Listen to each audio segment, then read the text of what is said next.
Okay, everybody, this is now step 4 here, where we are going to take all of our information that we've collected in our um, spreadsheet or a Google Sheet, and we are going to use it to create an infographic out of it in Google Slides.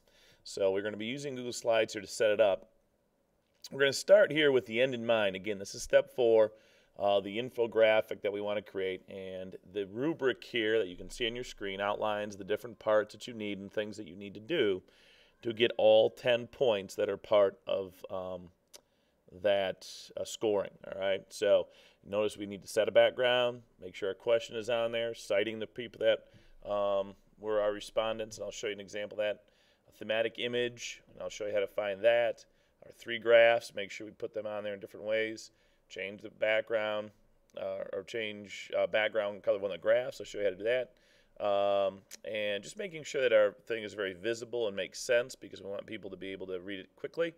And then make sure you turn in a screenshot of it. Okay, so this is kind of what it might look like when you're finished here. This is one that I made from the data as an example. Notice that our question is our title, that we have cited the group that we took the survey from, or the group of our respondents. And then here are my 3 main graphs. There's an image in the background there, and I'll kind of show you how I set that up. Now, you don't have to put the image in the background. It could be off to the side as a full image, or you can kind of use it as a background image. And the rest of the stuff that's here. So anyway, those are the things that you need to have. You should see something like this, or have something like this when you're finished. Keep in mind now, when you turn it in, again, you need to turn in a screenshot. Don't turn in the actual Google slide. Turn in a screenshot of it. So no matter what slideshow you have it in, or whatever Google slide file you have it in, you just take a screenshot and turn that in. Okay?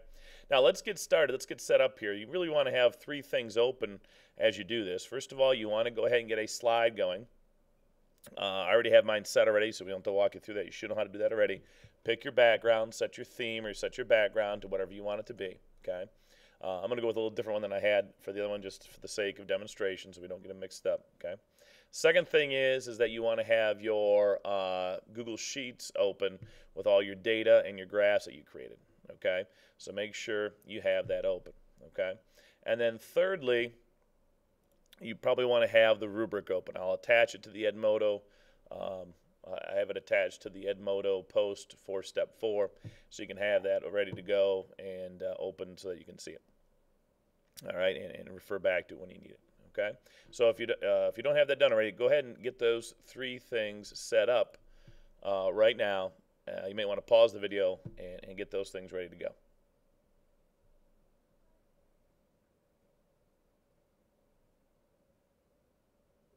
All right, now I'm not going to walk you through every little step here because you should know how to do some things on here already. Like I mentioned, you should know how to set your background color. You should know how to put in text boxes for your question, and then citing your group of respondents here. So I'm not going to walk you through all that stuff, but what I do want to do is take a few minutes to talk about the different images that we're putting on our infographic and how we can do some simple tricks to kind of make them integrate a little bit better. All right. Now the first thing is your image should be thematic. It should be an image that goes along with what you're talking about. So I want to avoid things that don't go along with my topic. Now, if you remember, my topic is about the best time frame to have school every day. Now, I would probably avoid pictures of like food, like pancakes or something like that. Although I suppose you could make an argument that pancakes would fit because it's a breakfast food and you'd eat that before you go to school. But, or just random things out there that have nothing to do with my topic. I wouldn't put a sports car on there or something like that, all right? I need to have something that's thematic. Now, to find an image, we all know how to go do Google searches and save it. But the one thing I don't know that I've shown you yet this year is the ability to search for images within Google Apps. If you go to Insert here and you go to Image, you can go to, there's all sorts of options here for inserting an image. Of course, you can upload one, which you all know how to do. You can take a snapshot of your screen. That's a tool that we can use there. It doesn't always work real well with some of our workstations because of the operating system things or options here. And I probably just froze up my computer now. Hang on just a second. Let me close this. Sorry about that, folks. Oh, great. Let me see if I can close this.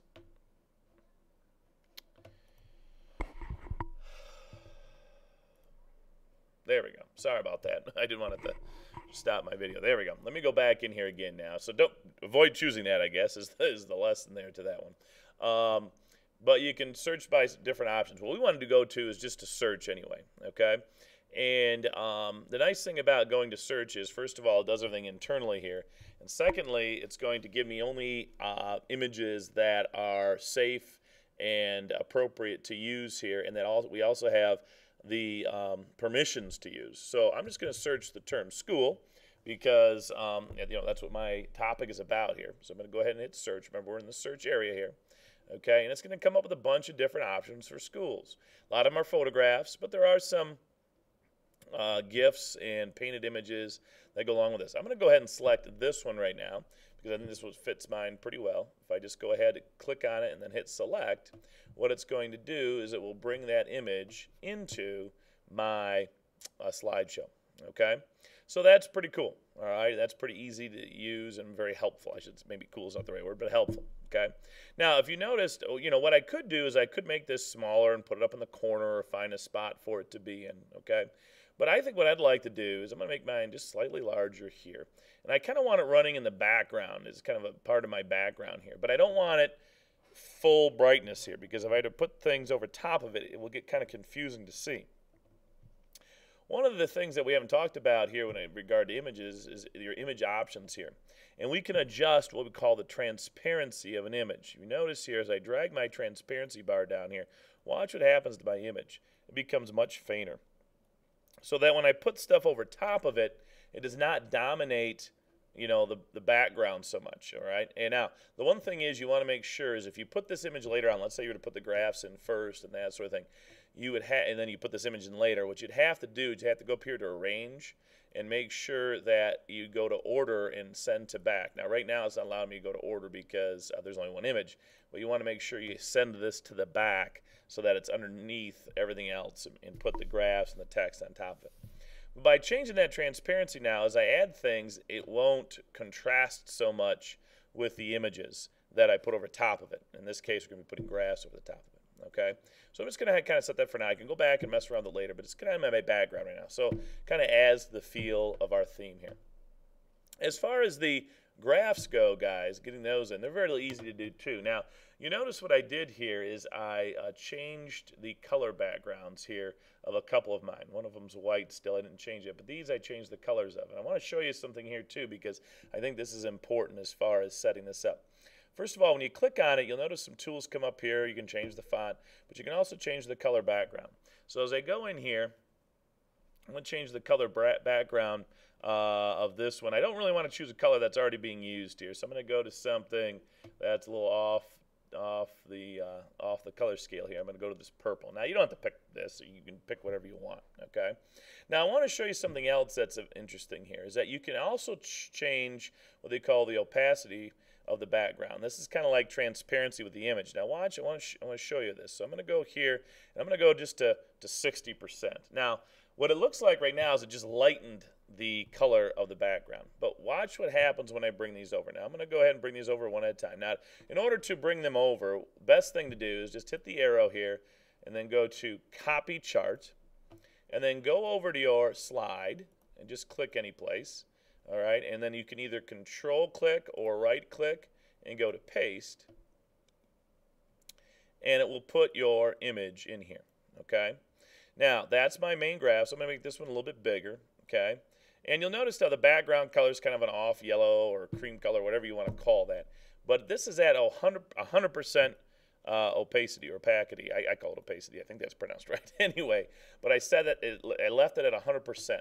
All right. But with these other two images, watch what happens when I bring these in. I'm going to go back over now. I'm going to copy this one. Now this one, you'll notice, is set to 60%. Actually, I'm going to make this one a little bit, even a little bit lighter. Okay, because the other one I had at 60%. I'll put this one at 40%. So this one, that opacity or transparency, I've set a little bit lighter. So when I bring this one over, I'm going to go to Copy, and again, right-click or control-click, and paste. Now look at the difference here. All right, when I put this in. When I do that, it makes the background show through more, okay? So what that does is it allows me to kind of bring in that image, and I can see it in my background better, okay? So this allows me to do some different things as far as setting up my controls here. Or I'm sorry, not setting my controls, but rather setting up the different features that are part of my my project. So when I'm done now, I should have all three of the graphs in here. Let's take a look at what it should look like in the end. Again, all three of my graphs, my question, citing, a citing describing those people that I surveyed, and then an image in the background or on the side. Okay. If you have questions, let me know, but hopefully this tutorial will be helpful to you in setting up the last part of your project here and getting your infographic formatted.